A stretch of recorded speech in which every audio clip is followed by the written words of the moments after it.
ಹೋಗಮ್ಮ ಸುಮ್ಮನೆ.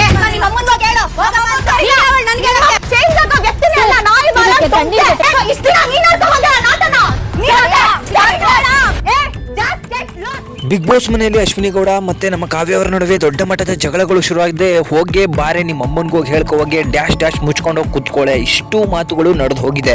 ಈ ಹಿಂದೆ ತುಂಬಾ ದಿನಗಳಾಗಿತ್ತು ಅಶ್ವಿನಿ ಕಾವ್ಯ ಅವರ ನಡುವೆ ಜಗಳಗಳು ನಡೆದು.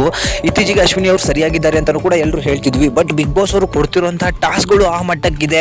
ಇಲ್ಲಿ ಏನಾಗುತ್ತೆ ಅಂತ ಹೇಳಿದ್ರೆ ಕಾವ್ಯ ಸ್ಪಂದನನ್ಗೆ ಟಾಸ್ಕ್ ಆಡಕ್ಕಾಗದೇ ಇದ್ರೂ ಕೂಡ ಇನ್ನೊಬ್ಬರ ಮೇಲೆ ಬ್ಲೇಮ್ ಮಾಡುವಂಥದ್ದು, ಸೋತ್ ಮೇಲೆ ತಾವೇ ಗ್ರೇಟ್ ಅಂತ ಹೇಳಿಸ್ಕೊಳ್ಳುವಂಥದ್ದು ತುಂಬಾ ನಡೀತಾ ಹೋಗುತ್ತೆ. ಸೊ ನೀವು ನೋಡ್ಬೋದು ಮನೆಯಲ್ಲಿ ಟಾಸ್ಕ್ಗಳನ್ನ ಕೊಡ್ತಿದ್ದಾರೆ. ಎರಡು ಗುಂಪುಗಳನ್ನಾಗಿ ಮಾಡುವಂತಹ ಜವಾಬ್ದಾರಿಯನ್ನ ಸೀಕ್ರೆಟ್ ರೂಮ್ ಅಲ್ಲಿ ಇರುವಂತಹ ರಕ್ಷಿತಾ ಮತ್ತೆ ಧ್ರುವಂತ್ ಅವರಿಗೆ ಒಪ್ಪಿಸಿದ್ದಾರೆ. ಆದ್ರೆ ಆ ಟೀಮ್ ನಲ್ಲಿ ಕ್ಯಾಪ್ಟನ್ ಮಾಡುವಂತಹ ಜವಾಬ್ದಾರಿಯನ್ನ ರಾಶಿಕಾ ಅವರಿಗೆ ಕೊಟ್ಟಿದ್ದಾರೆ. ಅವರು ಎರಡು ಟೀಮ್ ಅಲ್ಲೂ ಒಬ್ಬೊಬ್ಬರಿಗೆ ಕ್ಯಾಪ್ಟನ್ ಆಗಿ ಮಾಡಬೇಕಾಗತ್ತೆ. ಸೊ ಆ ಸಂದರ್ಭದಲ್ಲಿ ನೀವು ನೋಡಿರ್ಬೋದು, ನಿನ್ನೆಯಿಂದ 2-3 ಟಾಸ್ಕ್ಗಳು ನಡೀತು. ಯಾವ ಟೀಮ್ ಗೆಲ್ಲುತ್ತೋ ಅದರ ಕ್ಯಾಪ್ಟನ್ ಡೈರೆಕ್ಟ್ ಆಗಿ ಕ್ಯಾಪ್ಟನ್ಶಿಪ್ ಆಟಕ್ಕೆ ಸೆಲೆಕ್ಟ್ ಆದ್ರೆ ಸೋತ ಟೀಮ್ ನ ಕ್ಯಾಪ್ಟನ್ ಡೈರೆಕ್ಟ್ ನಾಮಿನೇಷನ್ ಆಗ್ತಾರೆ.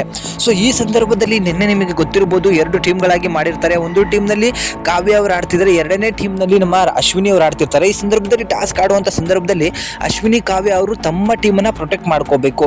ಅಟ್ಯಾಕ್ ಅನ್ನ ಮಾಡೋ ಸಂದರ್ಭದಲ್ಲಿ ಅಶ್ವಿನಿ ಅವರು ಕಾವ್ಯ ಅವ್ರನ್ನ ಯಾವ ಮಟ್ಟಕ್ಕೆ ಲಾಕ್ ಮಾಡಿರ್ತಾರೆ ಅಂತ ಹೇಳಿದ್ರೆ ಕಾವ್ಯ ಅವರು ಅಲ್ಲಾಡಕ್ಕೂ ಕೂಡ ಆಗೋದಿಲ್ಲ, ಆ ರೀತಿ ಲಾಕ್ ಅನ್ನ ಮಾಡಿರ್ತಾರೆ. ಆ ಸಂದರ್ಭದಲ್ಲಿ ಬಟ್ಟೆಯನ್ನ ಎಳಿತಾರೆ ಅಂತ ಹೇಳಿದಾಗ ಅಲ್ಲಿದ್ದಂತಹ ರಾಶಿಕ್ ಅವರು ಬಟ್ಟೆಯನ್ನ ಎಳಿಯಂತಿಲ್ಲ ಅಂತ ಹೇಳಿದ್ರು ಕೂಡ ಅವರು ಸುಮ್ಮನೆ ಇರ್ತಾರೆ ಅಂತ ಹೇಳಲಾಗ್ತದೆ. ಬಟ್ ಅವ್ರು ಬಿಟ್ಟಿರೋದನ್ನ ನಾವು ಕೂಡ ನೋಡಿರ್ತೀವಿ.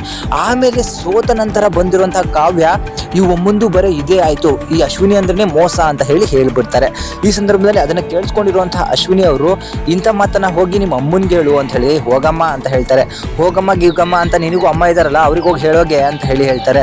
ಅಶ್ವಿನಿ ಅಂದ್ರೆ ಮೋಸ ಅಂತಾಳೆ. ಇವಳು ಏನ್ ನೋಡಿದಾಳೆ ಅಶ್ವಿನಿ ಮೋಸ ಮಾಡಿರೋದು ಅಂತ ಹೇಳಿದಾಗ ನೀನೇನ್ಕಿಂತ ಬಕ್ಕಿದೆ ಅಂತ ನಾನು ನೋಡಿದ್ದೀನಿ ಹೋಗಮ್ಮ ಅಂತ ಹೇಳ್ತಾರೆ. ಆಮೇಲೆ ನೀನು ಏನ್ ಮಾಡಿದೆ ಅಂತ ನೋಡಿದೀನಿ ಕಣೆ ಅಂತ ಹೇಳಿದಾಗ ಅಶ್ವಿನಿ ಅವರಿಗೂ ಕಾವ್ಯ ಅವರು ನೀನು ಇಷ್ಟು ದಿನ ಮಾಡ್ಕೊಂಡು ಬಂದಿರೋ ನಾನು ನೋಡಿದ್ದೀನಿ ಹೋಗೆ ಅಂತ ಹೇಳೇ ಬಿಡ್ತಾರೆ ಏಕವಚನದಲ್ಲಿ. ಹೋಗೆ ಬಾರೆ ಅಂತ ಹೇಳಿ ನಿಮ್ಮ ಮನೆಯವರಿಗೆ ಹೇಳ್ಕೊ ಅಂತ ಹೇಳಿದಾಗ ಇಬ್ರಿಗೂ ಕೂಡ ಪಿತ್ತ ನೆತ್ತಿಗೆ ಇರುತ್ತೆ. ಇಬ್ರು ಪರ್ಸ್ನಲ್ ಆಗಿ ಅಟ್ಯಾಕ್ ಮಾಡ್ಕೊತಾರೆ. ಡ್ಯಾಶ್ ಡ್ಯಾಶ್ ಮುಚ್ಕೊಂಡು ಹೋಗೆ ಅಂತಾನೂ ಕೂಡ ಬಳಸಲಾಗತ್ತೆ, ಮುಚ್ಕೊಂಡು ಕುತ್ಕೊಳ್ಳೆ ಅಂತಾನೂ ಕೂಡ ಬಳಸಲಾಗತ್ತೆ.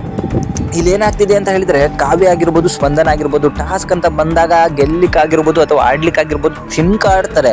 ಆದ್ರೆ ಅಶ್ವಿನಿಗೆ ಏಜ್ ಅಲ್ಲಿ ಎಷ್ಟೇ ದೊಡ್ಡವರಿದ್ರು ಕೂಡ ಟಾಸ್ಕ್ ಅಂತ ಬಂದಾಗ ಅವರ ಮುಖದಲ್ಲಿ ಒಂಚೂರು ಭಯ ಅನ್ನೋದು ಕಾಣಿಸೋದಿಲ್ಲ. ಟಾಸ್ಕ್ಗೆ 100% ಅನ್ನ ಕೊಡ್ತಾರೆ. ನಿಮಗೆ ಗೊತ್ತಿರ್ಬೋದು ಟಾಸ್ಕ್ಗಳನ್ನ ಗೆದ್ಕೊಂತಾನೂ ಕೂಡ ಬರ್ತಿದ್ದಾರೆ.